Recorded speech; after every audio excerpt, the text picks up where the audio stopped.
dengan apa yang aku berikan kepadamu. Demi kemuliaan dan keagunganku akan saya jadikan dunia menguasaimu.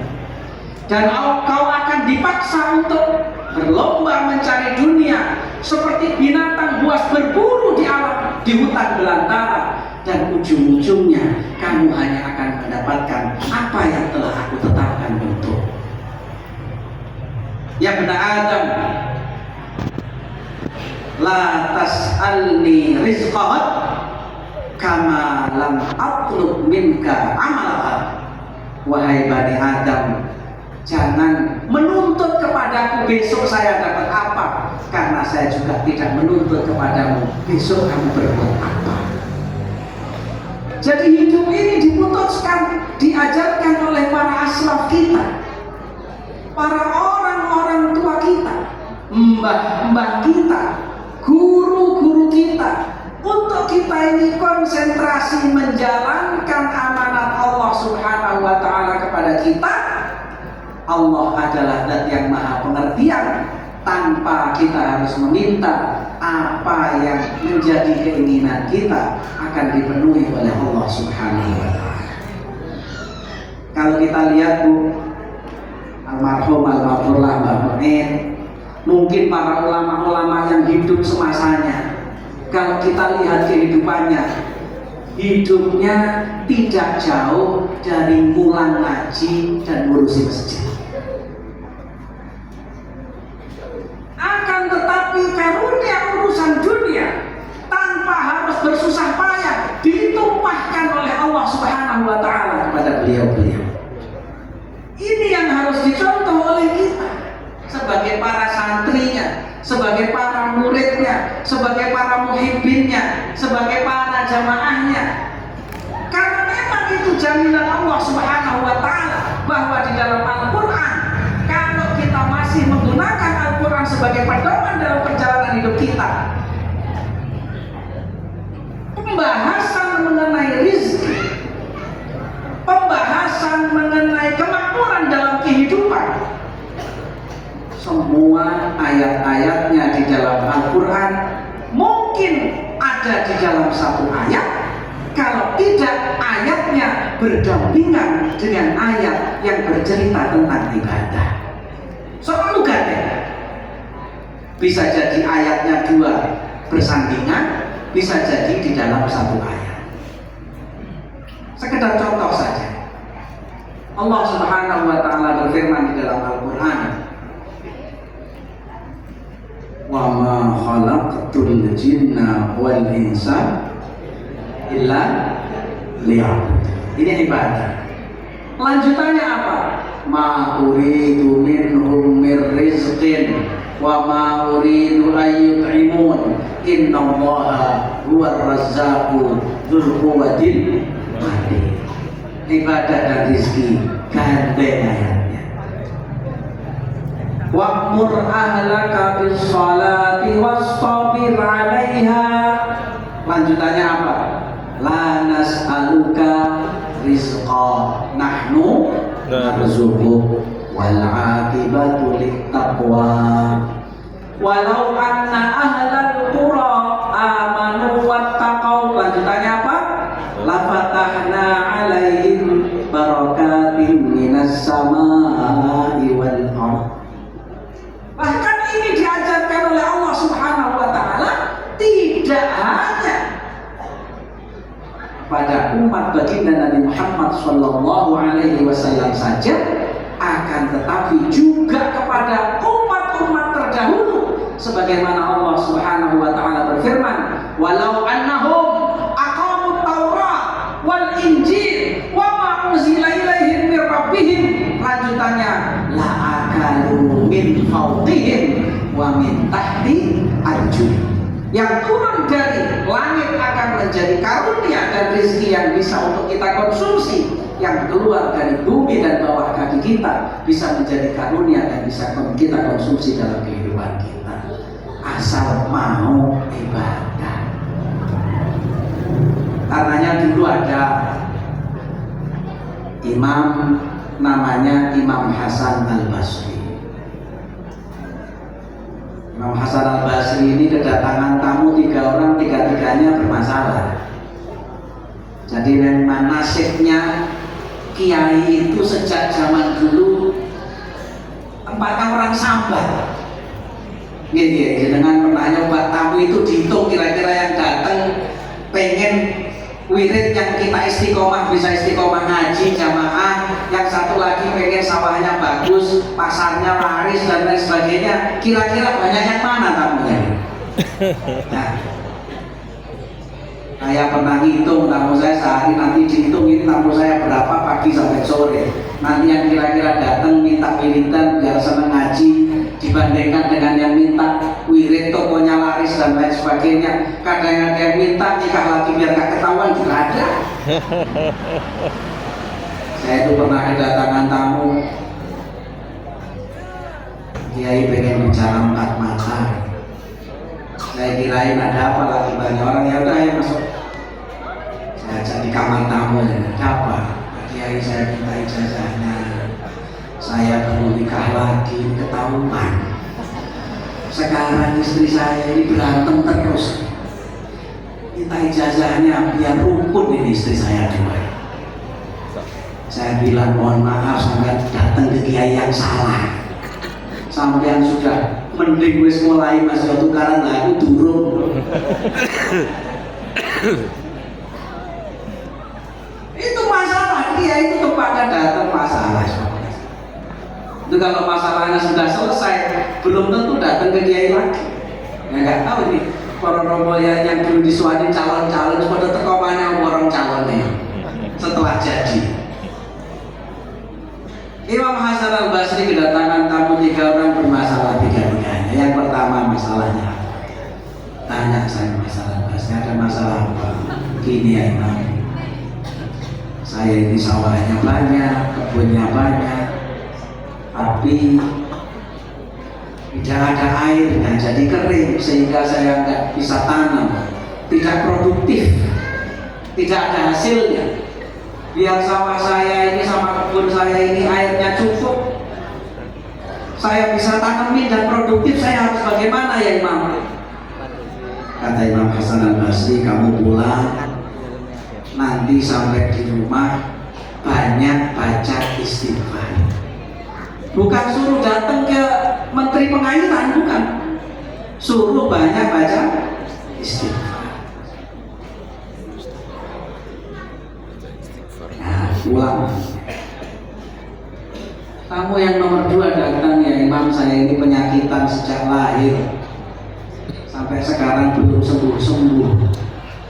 Biar sakit saya ini sembuh, saya harus bagaimana ya? Masalah Basri sedikit bingung, kelihatannya sehat tapi kok ngomongnya penyakitan. Ditanya, emang penyakitnya apa Mas? Penyakit saya namanya penyakit melarat ya. Ya penyakit melarat tapi awalnya seger. Oh, biar penyakit saya hilang, maksudnya penyakit melaratnya itu hilang, saya harus bagaimana ya Imam? Kata Imam Hasan Al-Basri, kamu pulang nanti sampai di rumah banyak baca istighfar. Kamu yang ketiga ditanya, kamu ada apa lagi? Begini ya Imam, saya ini menikah sudah sekian tahun, ikhtiar bikin anak tiap hari, kadang siang, kadang malam, kadang siang malam, tapi gak jadi-jadi ya Imam. Biar ikhtiar saya ini cepat jadi, biar saya cepat punya keturunan, saya harus bagaimana ya? Oleh karena nomor 3 ini agak beda. Sampean seperti yang tadi nomor 1 sama nomor 2, banyak baca istighfar, tapi ikhtiar bikin anaknya diterusin. Karena kalau istighfar doang nggak jadi. Udah pulang 3-3-nya tamunya. Santrinya yang mengawal Imam Hasan Al-Basri ini bertanya, ya Imam, hari ini unik. Kenapa? Tamunya 3, persoalannya beda-beda, kok solusinya sama? Sama kayak dulu waktu saya di pesantren, asal sakit masuk UKS, bodrek. Pilek besok ke UKS lagi, bodrek lagi. sakit perut, bodrek terus, segala macam penyakit pokoknya obatnya sama. Tapi yang dilalak panas. Akhirnya Imam Hasan Al-Basri mengatakan, afala taqra kitab Allah. Apa sampean enggak ngaji Quran? Malah ya Imam saya ngaji. Akhirnya Imam Hasan Al-Basri membaca satu ayat dalam Al-Quran, faqultu astaghfiru rabbakum innahu kana ghaffara yursilis samaa'a 'alaikum midrara wa yumdidkum bi amwal wa banin wa yaj'al lakum jannatin wa yaj'al lakum anhara. Fakultu maka aku katakan istaghfiru, beristighfarlah kalian, Rabbakum pada Tuhan kalian, innahu sesungguhnya Rabbakum itu karena ada siapa Rabbakum itu Ghafar yang maha mengampuni segala dosa. Kalau orang mau beristighfar maka istighfar itu akan berbuah. Apa buahnya? Yang pertama, yursilis sama alaikum midrara, Allah akan mengirimkan awan yang menyiramkan air hujan dengan siraman yang deras, yang kebun sama sawahnya kering. Wa yumdidukum bi amwal, dan Allah akan memanjangkan untuk kalian dengan harta-harta. Yang penyakit melarat dari bayi sampai tua gak hilang-hilang bisa diobati dengan wabanin, dan keturunan-keturunan yang bikin anak siang malam tetap gak jadi-jadi. Ada semuanya di dalam Al-Quran. Persoalannya adalah tinggal kembali kepada keyakinan kita. Karena maka athiqatu billah ini adalah ajaran yang dibawa oleh para mbah-mbah kita, para aslaf-aslaf kita, para guru-guru kita, yang akhir zaman ini jarang ditiru oleh kita-kita. Makanya mbah-mbah kita dulu mengajarkan luar biasa, tinggal sekarang kita untuk meneruskan apa yang beliau ajarkan dalam kehidupannya untuk kita tiru. Dan yang paling dominan di dalam perjalanan hidupnya adalah athiqatu billah, menanamkan keyakinan yang kuat kepada Allah Subhanahu wa ta'ala. Kalau ini gak ada mbah, sama dengan mbahnya Gus Mahfud itu yang rumahnya di seberang jalan itu, Mbah Kandar Belasan. Kantor Belasan itu Bu, anaknya katanya 28 melulikur keiku anak kabeh, istrinya 4. Itu semua istri 4 dan anak-anak itu semua tiap hari butuh sandang, butuh makan, butuh makan. Saya mau tanya kira-kira Pak Polisi, kalau itu harus jadi pegawai, kira-kira harus eselon berapa itu? Ngopeni anak sama istri yang jumlahnya. Nah, Kapolsek gajinya nggak cukup ya, punya istri 4, anak 28, apalagi orangnya ya. Itu dulu belum ada makanan bergizi gratis loh. Itu kudu dipakani dhewe kabeh. Beliau punya perusahaan yang ya, pejabat ya bukan, sehingga nggak ada kesempatan untuk aneh-aneh. Punya jadi petani yang ulung, kemudian sawahnya sampai ratusan hektar juga bukan. Beliau itu pekerjaannya hanya 2. Satu, ngimami masjid, masjidnya yang dibikin sendiri. Jadi yang imamin di situ, jadi khotib di situ, nggak ada yang amplopin. Kalau kita jadi khotib di Masjid Agung kan masih lumayan, ada umatnya lah kira-kira. Umat itu umat makan dan transport maksudnya. Nah ini masjid-masjidnya sendiri, diimami sendiri, diopeni sendiri, jadi ya nggak ada yang nyambung. Yang kedua, kerjaannya pulang ngaji. Sing diulang ya anak-anak tadi sudah mau mulang ngaji ditambahnya ngoni, kata kalau mau mondok harus disangoni, yang mau sekolah harus disangoni. Tapi subhanallah semuanya sehat walafiat, seger waras, anak-anaknya ya pinter-pinter. Ketika beliau wafat dilala ya anak-anak yang tadi itu semua dapat bagian warisan. Logikanya nggak ketemu. Tapi afiqatu billah ya seperti itu. Jangan kita memikirkan kita memikirkan Allah Subhanahu wa taala, Allah yang akan mengurusi urusan kita.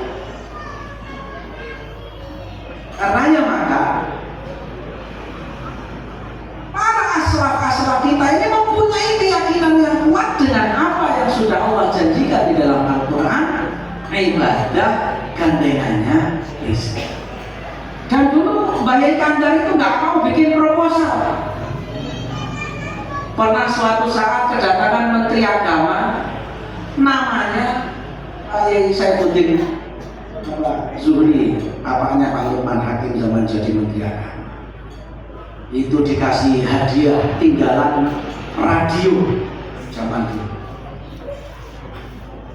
Ketika radio itu dipegang oleh Al-Mahal lagi aja bahasa sendiri disampaikan, suruh buang. Jadi menjadi ulama, menjadi aziz karena afiqatu billah. Begitu juga kita akan menjadi orang-orang mulia kalau kita afiqatu billahnya kuat. Dan saya yakin masjid ini menjadi saksi, tempat duduk kita ini menjadi saksi, hadirnya panjenengan sebagai saksi bahwa almarhum Mbah Muin juga mengajarkan hal yang sama.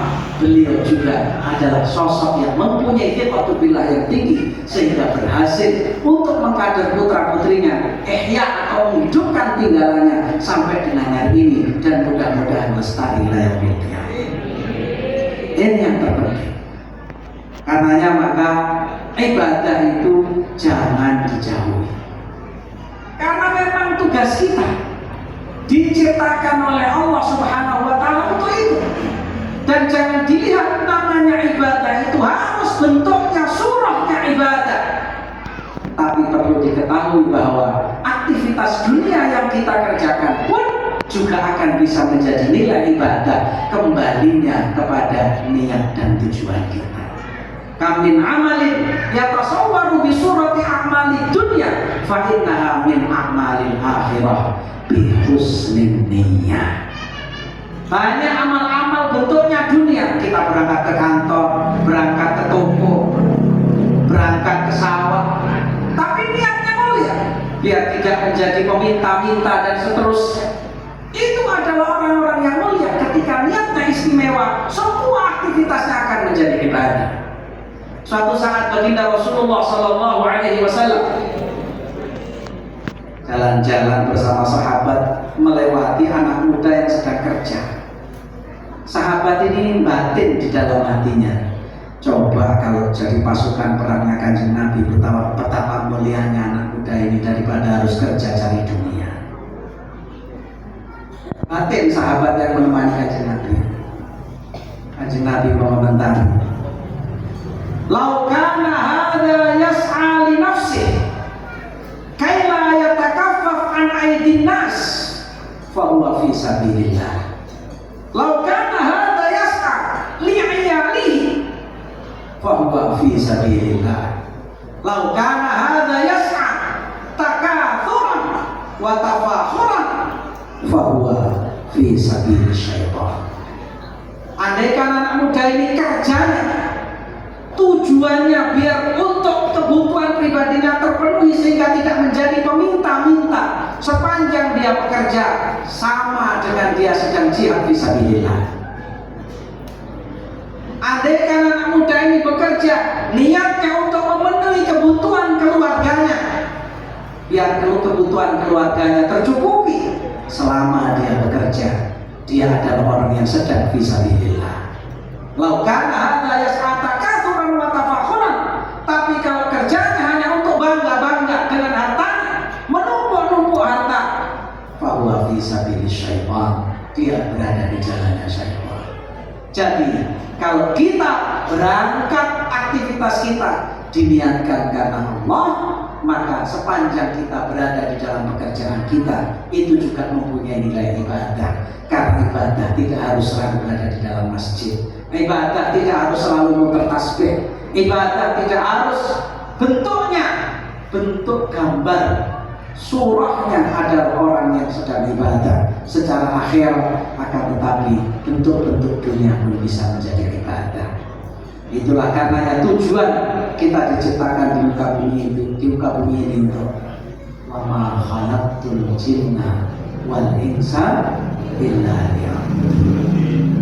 Karena ibadah itu ada yang mahdhah seperti yang sudah kita kerjakan, sholat dan lain-lain. Ada yang ghairu mahdhah, yang kelihatannya tidak seperti ibadah silaturahim, sedekah dan lain-lain.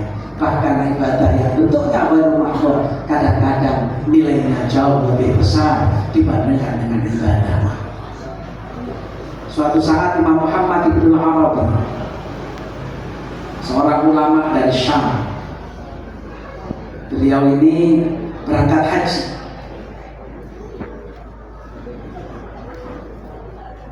Zaman dulu belum ada pesawat, belum ada kereta cepat, belum ada mobil, harus naik onta. Perjalanan dari Syam ke Mekah butuh waktu hampir 2 bulan, sehingga kadang-kadang di jalan beristirahat. Suatu saat istirahat juga belum ada hotel, jadi kalau istirahat mau tidur harus bikin tenda. Ketika bikin tenda, mau istirahat, dari kejauhan melihat anak perempuan sedang korek-korek sampah. Penasaran, didekatilah, ternyata betul. Dan apa yang dikumpulkan? Sedang mengumpulkan roti-roti bekas. Bukan pakaian bekas, roti bekas.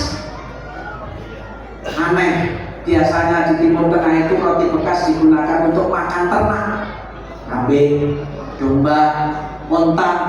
Ketika ditanya, apakah kamu punya ternak? Tidak. Terus roti kering ini buat apa? Buat makan ibu saya. Karena kami tidak punya uang untuk beli makan. Biasanya ibu saya nanti sampai rumah rotinya saya bersihkan. Kalau ibu saya mau makan dikasih air sama garam buat makan ibu saya. Imam Muhammad Ibn Arabi gelisah. Beliau berpikir, apakah saya teruskan berangkat haji? Hajinya haji sunnah. Apakah saya batalkan berangkat haji? Bekal haji saya bagikan pada anak. Beliau akhirnya berpikir, istikharah, memohon petunjuk kepada Allah Subhanahu wa Ta'ala, memutuskan batal berangkat haji. Batal berangkat haji, bekal hajinya diserahkan karena untuk ibunya, untuk makan keluarganya. Beliau pulang. Perjalanan pulang sampai di rumah, banyak tamu yang datang ke rumah, mengira beliau pulang dari berangkat haji. Yang menjadi aneh adalah semua orang yang mendatangi beliau menyampaikan bahwa apa yang pernah mungkin ini titip salam kepada saudaranya yang ada di Mekah atau bagaimana, mengucapkan terima kasih atas saudara saya yang di sana titipannya sudah diterima dan lain sebagainya. Beliau sendiri bingung, belum saya nggak jadi berangkat haji, titipannya bisa nyampe dari mana rumusnya. Akhirnya beliau ketika istirahat bermimpi bertemu dengan baginda Nabi Shallallahu Alaihi Wasallam dan diberitahu dalam mimpi itu bahwa Allah Subhanahu Wa Taala telah mengganti ibadah haji sunnah yang dibatalkan tadi, sudah diganti dengan pahalanya ibadah haji wajib yang makbul. Orang haji itu capek-capek belum tentu hajinya makbul. Ini hajinya batal tapi diganti dengan haji yang makbul. Kenapa? Karena dengan ibadah ghairu mahdhah, peduli kepada sesama. Itulah yang diajarkan oleh para aslafuna Dan ini, hari ini kita kumpul, malam ini kita kumpul, semuanya menjadi saksi perjuangan daripada almarhum Mbah Muin.